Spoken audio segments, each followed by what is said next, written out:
நம்ம சேனல்ல பயோகிராஃபிலாம் பார்க்குறோம். அந்த வகையில் இன்னைக்கு யாரோட பயோகிராஃபின்றால தம்பு வச்சு கெஸ் பண்ணியிருப்பீங்க. ஆமாங்க, பாவனி ரெட்டி இவங்களை பற்றி தான் எல்லாரும் இந்த வீடியோவில் பார்க்க போகிறோம்.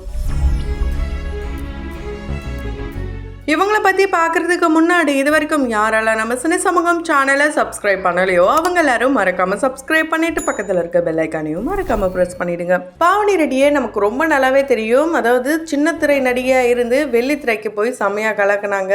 அதுக்கப்புறமா பிக் பாஸ்ல போயிட்டு யாருன்னு தெரியாமல் இருந்த பல பேர் மத்தியிலையும் இவங்க அமீர் பாவனியை இடம் பிடிச்சாங்கன்னே சொல்லலாம். இருந்தாலும் இந்த அளவுக்கு ஒரு ஸ்ட்ராங் உமனை நிறைய பேர் பார்க்க முடியாதுன்ட்டு பாசிட்டிவான கமெண்ட்ஸாக இருக்கட்டும். இன்னொரு பக்கம் இவங்க தான் இவங்களுடைய முதல் கணவருடைய இறப்புக்கு காரணம்ட்டு தவறான விமர்சனங்கள் வந்த விதமா இருக்கட்டும். எதை பத்தியும் கேர் பண்ணாம நம்ம லைஃபை நம்ம தான் வாழணும்ட்டு உண்மையான காதலை அக்செப்ட் பண்ணி இப்போ திருமணம் வரைக்கும் கொண்டு போயிருக்காங்க. இந்த அழகான காதல் ஜோடிக்கு எல்லாருமே வாழ்த்துக்களை சொல்லிட்டு வராங்க. ஸோ இந்த தருணத்துல பாவனி ரெட்டியை பத்தி நிறைய இன்ட்ரெஸ்டிங்கான விஷயங்களை தான் இந்த வீடியோல நம்ம பார்க்க போறோம். பாவனி ரெட்டி தமிழே தெரியலனா கூட ரொம்ப அழகா தமிழ் பேசுவாங்க. இவங்களுக்கு வயசு 36 ஆகுது. நவம்பர் 9 தான் இவங்க பிறந்திருக்காங்க. உடுப்பி கர்நாடகால தான் பிறந்திருக்காங்க. இவங்களுடைய குடும்பமே ஒரு அழகான குடும்பம், ரொம்ப ஜாலியான ஃபன்னான குடும்பம்னே சொல்லலாம். அப்படிப்பட்ட குடும்பத்துல இருந்த இவங்க காசு பணத்துக்கெல்லாம் எந்த ஒரு குறையும் கிடையாதுங்க. இவங்க கிட்ட இருக்க இந்த வைர நகைகளா இருக்கட்டும், தங்க நகைகளா இருக்கட்டும், இது எல்லாமே ஒரு சில ஆண்டுகளுக்கு முன்னாடியே ஒரு பிரபல யூடியூப் சேனலுக்கு இன்டர்வியூவா காட்டினாங்க. ஸோ அதெல்லாம் பார்த்துட்டு இவ்வளோ பெரிய பணக்காரியா அப்படின்ற வகையில தான் நிறைய பேர் கேட்டிருந்தாங்க. என்னதான் அவ்வளோ வசதியான வீட்டு மகளா இருந்தாலுமே இவங்க எதை பத்தியுமே கேர் பண்ணல. அதாவது நம்ம கிட்ட இவ்வளோ வசதி இருக்கு, ஒன்றும் இல்லாதவங்க கிட்ட நம்ம ஏன் போகணும், இது போலலாம் அவங்க எதுவுமே யோசிக்கல. இவங்களுடைய கேரக்டர் என்னன்னா ரொம்ப டவுன் டு எர்த் பர்சன் தான். ஒன்றும் இல்லைனாலும் அவங்க கிட்ட பேசுவாங்க, எல்லாம் இருந்தாலும் அவங்க கிட்ட பேசுவாங்க. ஆனால் யார்கிட்ட எப்படி பேசணுன்றது இவங்களுக்கு ரொம்ப நல்லாவே தெரியும். இவங்களுக்கு கோவம் வருது அப்படின்னா அது ரொம்ப ரொம்ப ரொம்ப கண்ட்ரோல் பண்ணுவாங்க. ஆனால் ஒரே ஒரு பர்சன் கிட்ட மட்டும்தான் கோவத்தை வெளிப்படுத்துவாங்க. அது வேற யாருமே இல்லை, இவங்களுடைய காதல் கணவரான அமீர் தாங்க. அமீரும் இவங்களுக்காக நிறைய விஷயங்களை மாத்திருக்காரு. அதுல முதல் விஷயம் கோபம். ஏன்னா இவங்க நிறைய கோவப்படுவாங்களாம். இவங்க ரெண்டு பேருக்கும் இடையில சண்டைலாம் வந்தது. அதாவது இப்ப திருமணம் ஆயிடுச்சு, ஆனா திருமணம் வரைக்குமே இவங்க காதலுக்கு ஓகே சொன்னதுக்கு அப்புறமா ரெண்டு பேரும் ஒன்னாதான் இருந்திருக்காங்க. அந்த நேரத்துல ரெண்டு பேருக்குள்ள சண்டைலாம் வருது அப்படின்னா அப்போ இவங்களே போயிட்டு அழுதுட்டே இருப்பாங்களாம். நான் இவ்வளவு கோவப்படுறேன், நீ கொஞ்ச நேரம் தூங்காமச்சு இருக்கலாம்ல, எதுக்கு நீ தூங்குற, எனக்கு ஏன் நீ இவ்வளவு ப்ரெஷர் கொடுக்குற, இப்படிலாம் போயிட்டு அழுவாங்களாம். நான் லக்கியே கிடையாது, இதுக்கு தான் நான் ரிலேஷன்ஷிப்லயே நான் இருக்கக்கூடாதுன்னு நினைச்சேன், இது போலலாம் போயிட்டு அமீர் கிட்டலாம் சொல்லுவாங்களாம். ஆனா அந்த நேரத்துல அமீரோடைய மைண்ட் செட் எப்படி இருக்கும்னா, நீ என்ன வேணாலும் சொல்லிக்கோ, ஆனா நான் உன்னை எப்படி பார்த்துக்க போறேன்றது எனக்கு மட்டும்தான் தெரியும், கண்டிப்பா அதை நான் வெளியே சொல்லவே மாட்டேன், நான் செஞ்சுதான் காட்டுவேன். இவருடைய மனசுக்குள்ள அவர் பேசுவாராம். இவங்க நினைச்ச நெகட்டிவான விஷயங்கள் எல்லாமே தப்பு, இந்த காதல், ரிலேஷன்ஷிப், மேரேஜ், இது எல்லாத்தையும் பத்தி இவங்களுடைய புரிதல் தவறுன்றத அமீரோடைய செயல் மூலமா அவர் புரிய வைக்க போறேன்ட்டு இந்த திருமணத்துக்கு அவங்களுக்கு ரொம்ப போராடி ஓகே பண்ண வச்சிருக்காரு. ஆரம்பத்துல இவங்களுடைய திருமண தேதி நவம்பர் 9 தான் இருந்தது. அதுக்கு காரணம் இவங்களுடைய பிறந்தநாளுக்கே மேரேஜ் வச்சிடலாம் அப்படின்னு தான் முடிவுல இருந்தாங்களாம். ஆனா யாருமே எதிர்பார்க்காத வகையில இவங்களுடைய மேரேஜை ரொம்ப பிரம்மாண்டமா கோலாகலமா நிறைய செலிபிரிட்டிஸ் வந்து செம்மையா கலக்கிட்டாங்க. ரீசெண்டா தான் இவங்க மேரேஜ்லாம் முடிஞ்சது. ரெண்டு பேரும் சேர்ந்து ஆல்பம் சாங்லாம் பண்ணியிருக்காங்க. இந்த பிக் பாஸ்க்கு வந்ததுக்கு அப்புறம் தான் அமீர் பாவனியுடைய காதல் ஆரம்பிச்சது. ஆரம்பிக்கும் போதே அமீர் எப்பவுமே ஒரு லவ் மோடு மட்டும் தான் பார்த்திருக்காரு. ஆனா பாவனி இல்ல இதெல்லாம் தப்பு, என்னாலலாம் முடியவே முடியாது அப்படின்னு சொல்லியிருக்காங்க. ஒரு பாயிண்ட்ல பிரியங்காவை அமீர் அக்கான்னு கூப்பிடும் போதே பாவனியும் சும்மா வாயால சொல்லிட்டாரு. அதுக்கப்புறம் நீ என்னோட குட்டி சின்ன தம்பிப்பா அப்படின்ட்டு பாவனியும் சொல்லும் போது இல்ல என் வாய் மட்டும் தான் சொல்லிச்சு, என்னுடைய கண்ணு மேல காதலோட மட்டும் தான் பாக்குது அப்படின்னு சொல்லப்பட்டது. அதுவும் இல்லாம அவங்களுடைய ஃபேமிலி எல்லாம் உள்ள வந்திருந்தப்போ ஏன் அவனுடைய லைஃபை ஸ்பாயில் பண்றேன்ட்டு நிறைய கேள்விகள்லாம் கூட கேட்டிருந்தாங்க. அப்பல இருந்து கொஞ்சம் விலைக்கு தான் இருந்தாங்க.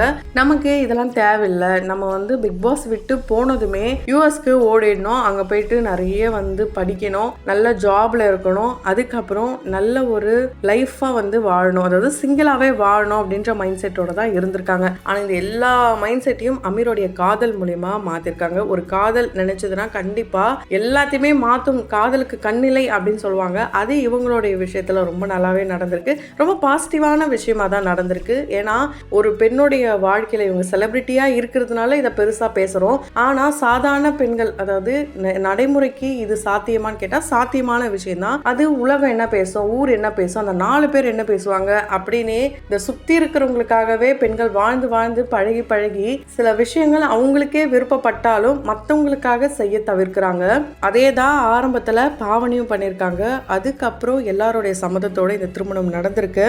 பாவனிக்கு எந்த அளவுக்கு ஒரு சப்போர்ட்டிவான பார்ட்னரா அமீர் இருக்காருன்னா, இவங்களுக்கு ஒரு சர்ஜரியும் நடந்திருக்கு. சின்னதா கழுத்து வலின்னு ஆரம்பிச்சு அது மிகப்பெரிய தலைவலியாவே மாறி இருக்கு. அதை சர்ஜரி வரைக்கும் கொண்டு போயிட்டு இது அமீருக்கு தெரியக்கூடாது, அவருடைய பிறந்தநாள் வருது, நம்மளே இது எல்லாத்தையுமே சர்ஜரிலாம் முடிச்சுட்டு அவருடைய பர்த்டேக்கு நம்ம சர்ப்ரைஸ் கொடுக்கணும்ட்டு இவங்க என்ன பண்ணியிருக்காங்கன்னா, இங்கவே சர்ஜரி தனியாவே பண்ணியிருக்காங்க ஹைதராபாத்ல. அதுக்கப்புறம் 4 நாள் தான் ஹாஸ்பிட்டல்ல இருந்திருக்காங்க. திரும்பவும் இவர் எங்க இருக்காரோ அந்த இடத்துக்கு இவரை தேடி போயிருக்காங்க. அப்பதான் நடந்ததெல்லாம் சொல்லியிருக்காங்க. இவருடைய பர்த்டேக்கு மிகப்பெரிய ஒரு சர்ப்ரைஸ் கிஃப்டாவே கொடுத்திருக்காங்கன்னே சொல்லலாம். அமீர் எந்த அளவுக்கு ஒரு நல்ல பர்சன் அப்படின்னா, அது பாவனிக்கு எந்த அளவுக்கு ரொம்பவே ஈர்த்த ஒரு விஷயம் என்னன்னா, காதல சொல்லியிருந்தா கூட அவங்க 2 பேருக்கும் இடையில ஒரு மியூச்சுவலான ஒரு சின்ன இடைவெளி இருந்துட்டே தான் இருந்திருக்கு. எந்த ஒரு மிஸ்பிஹேவும் அவர் பண்ணதே கிடையாதாம் அமீர். அதுவே உங்களுக்கு ரொம்ப பிடிச்சிருந்துதாம். அமீருக்கு ஒரு குழந்தை, அதாவது பெண் குழந்தை பிறந்து அந்த பெண் குழந்தையை அவர் எப்படி பார்த்துப்பாரோ அந்த மாதிரி தான் பாவனி அவர் பார்த்துட்டு வராராம். அதனால தான் இப்போ வரைக்கும் ஒரு சேஃபான பிளேஸ்ல இவங்க இருக்காங்களாம். அண்ட் இவங்களுடைய கடந்த கால வாழ்க்கையில ஏற்பட்ட அந்த வலி இப்பவும் அவங்களுக்குள்ள இருக்கு. அதுக்கு அடையாளமா தான் இவங்க அவங்களுடைய முன்னாள் கணவருடைய நேம டாட்டூ போட்டதை அழிக்க கூட கிடையாது. இத அமீரும் புரிஞ்சுக்கிட்டாரு. இதை பாக்குறவங்க தான் தவறா பேசுறாங்க.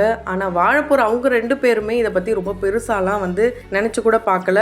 ரொம்ப ஸ்மூத்தா தான் ஹேண்டில் பண்ணிட்டு போறாங்க. இவங்களுக்கு பையன் பிறந்தாங்க அப்படின்னா அமீரை பொறுத்த வரைக்கும் அமரன் பேர் வைக்கணுமா, பாவனியை பொறுத்த வரைக்கும் ருத்ரன் அப்படின்னு பேர் வைக்கணுமா, பெண் குழந்தையா இருந்தா ருத்ரான் பேர் வைக்கணுமா. இன்கேஸ் பெண் குழந்தையா பிறந்ததுன்னா கண்டிப்பா பாவனிக்கு ரொம்பவே ஜலஸா ஃபீல் பண்ணுவாங்களாம். ஏன்னா நம்மள தானே இப்படி பார்த்துட்டு இருந்தா, திரும்ப ஒரு குழந்தை வருதே, எப்படி நம்மளை பார்த்துப்பானா இல்லையான்ற ஒரு பயமும் அந்த இடத்துல வருமா. பாவனி இது எல்லாத்தையுமே கடந்து வர ஒரே காரணம் என்னன்னா, காதலா இருந்தாலும் எல்லா பெண்களுக்கும் குடும்பம் அப்படின்றது முக்கியம். நிறைய பேர் நான் இண்டிபெண்டா இருக்கேன் அப்படின்னு சொல்றாங்க. அது பண விஷயத்துல ஓகே, ஆனா பர்சனலா பார்க்கும் போது நம்ம ஒரு குடும்பத்துல இருக்கிறது தான் நல்லது. ஒரு பெண்ணா பிறந்தவங்க எல்லாரும் எவ்வளவு பெரிய ஹைட்ஸ்ல இருந்தாலுமே அவங்களுக்கு ஒரு துணை தேவை. அந்த துணையை நான் கரெக்டா தேர்ந்தெடுத்திருக்கேன் அப்படின்ட்டு அவங்க சமீபத்துல ஒரு இன்டர்வியூல சொல்லியிருப்பாங்க. என்னதான் அவங்க நிறைய இடங்கள்ல ரொம்ப டவுனா இருக்கும் போது அன்லக்கியா ஃபீல் பண்ணாலும் அது எதுவுமே உண்மை இல்லைன்றது தான் அமீர் எப்பவுமே சொல்லிட்டு இருப்பாராம். இவங்களுக்கு சின்ன வயசுல இருந்து ஹவுஸ் ஒய்ஃப் ஆகணும்னு ஆசையாம். அதுக்கு காரணம் என்னன்னா, அவங்க அம்மாவை பார்த்து பார்த்து வளர்ந்தது தானா. ரொம்ப ஜாலியா வீட்லயே இருந்துகிட்டு 2 குழந்தைகளை பார்த்துக்கிட்டு அப்படியே இவங்க இருந்திருக்காங்க. பண வசதியோடு இருக்கிறதுனால அவங்களுக்கு ரொம்ப ஜாலியா இருந்திருக்கு. ஆனா வறுமையில இருக்கிறவங்களுக்கு அந்த வறுமையோடைய வலிதான் இருக்கும். அதை நம்ம எப்படி கடந்து போக போறோம் இதுதான் இருக்கும். இவங்களுக்கு அது ஜாலியா இருந்ததுனால நம்ம அம்மா மாதிரி ஆகணும் அப்படின்ற ஆசையோட தான் இருந்திருக்காங்க. ஆனா அது நடக்காமலே போயிடுச்சாம். இப்போ அந்த கனவு நினைவாயிருக்காம். இவங்க 2 பேருடைய காதல் கதையை ஃபுல் அண்ட் ஃபுல் பாவனி அவங்களுடைய மெஹந்தி மூலமா ரொம்ப அழகா வெளிப்படுத்தி இருந்தாங்க. பிபி ஜோடிகள்ல 2 பேரும் சேர்ந்து டான்ஸ் பண்ணி வின் பண்ணியிருந்தாங்க டைட்டில். அண்ட் பாவனி பாத்தீங்கன்னா சின்ன தம்பின்ற சீரியல் மூலியமாவே ரொம்ப பிரபலமாயிருந்தாங்க. அது மட்டும் இல்லாம அஜித் அவர்களுடைய துணிவு படத்தில் நடிச்சிருக்காங்க. அதுவும் அமீர் கூடயே சேர்ந்து நடிச்சிருக்காங்க. ட்ரீம்ஸ், நீலக்குயில், இது போல நிறைய விஷயங்கள் இவங்க சினிமா இண்டஸ்ட்ரியில பண்ணியிருக்காங்க. இன்னொரு முக்கியமான விஷயம்னா, இவங்களுடைய மேரேஜ்லயே முக்கியமான பர்சன் அப்படின்னு எடுத்துக்கிட்டோம்னா அது பிரியங்கா தான். பிரியங்கா தான் இந்த காதலுடைய ஆரம்ப புள்ளி. அது பிக் பாஸ் வீட்ல இருந்து அமீருக்கு பிரியங்கா எப்படிப்பட்ட ஒரு பாண்டிங், எப்படிப்பட்ட ஒரு உறவு அப்படின்றத நம்ம ஆல்ரெடி பார்த்திருந்தோம். ஒரு அம்மா ஸ்தானத்துல இருக்க அக்காவா தான் பாக்குறாரு அமீர். பிரியங்காக்கு இந்த அளவுக்கு முக்கியத்துவம் கொடுப்பாரா அப்படின்றத பல பேரும் பார்த்துருக்க மாட்டாங்க. ஏன்னா ஃப்ரெண்ட் ஜோன்ல இருக்கிறவங்க நிறைய பேர் இந்த மாதிரியான முக்கியமான தருணங்கள்ல கூட இருப்பாங்க. ஆனா அவங்க தான் அந்த தருணத்தையே இன்னும் அழகாக்குவாங்கன்ட்டு நிறைய பேருக்கு இது ஒரு மிகப்பெரிய ஒரு கேள்வியா தான் இருந்திருக்கு. அந்த கேள்விக்கு பிரியங்காவோடைய இந்த ஒரு மொமெண்ட் ரொம்ப அழகாவே பதில் சொல்லியிருக்கு. தாலியில 2 முடிச்சு நாத்தனார் தான் போடுவாங்கன்னு சொல்லுவாங்க. அந்த ஒரு விஷயத்த பிரியங்கா தான் பண்ணியிருக்காங்க. இந்த விஷயம் பாவனிக்கே தெரியாதாம். எடுத்து கொடுப்பாங்க மட்டும் தான் சொல்லியிருந்தாங்களாம். ஆனா இந்த தாலியில 2 முடிச்சு போட்டது ரொம்ப எமோஷ்னலா கனெக்ட் ஆயிருக்கு. எவ்வளோ நெகட்டிவிட்டி வந்தாலும் அது எல்லாத்தையும் பாசிட்டிவா மாத்திட்டு போற ஒரு அழகான பேர்ஸ் தான் இவங்க. சின்னத்திரை நயன்தாரா விக்கி அப்படின்ற ஒரு பட்டமே உங்களுக்கு கொடுத்துருக்காங்க. அந்த வகையில இவங்களை பத்தின உங்களுடைய கருத்துக்கள் என்னன்றதை கமெண்ட் பாக்ஸில் மறக்காமல் கமெண்ட் பண்ணுங்கள். தொடர்ந்து பயோகிராஃபியில் பார்த்து என்ஜாய் பண்ணணும்னு நினச்சிங்கன்னா உடனே நம்ம சினி சமூகம் சேனலை சப்ஸ்கிரைப் பண்ணிவிட்டு பக்கத்தில் இருக்க பெல் ஐக்கனையும் மறக்காமல் ப்ரெஸ் பண்ணிவிடுங்க.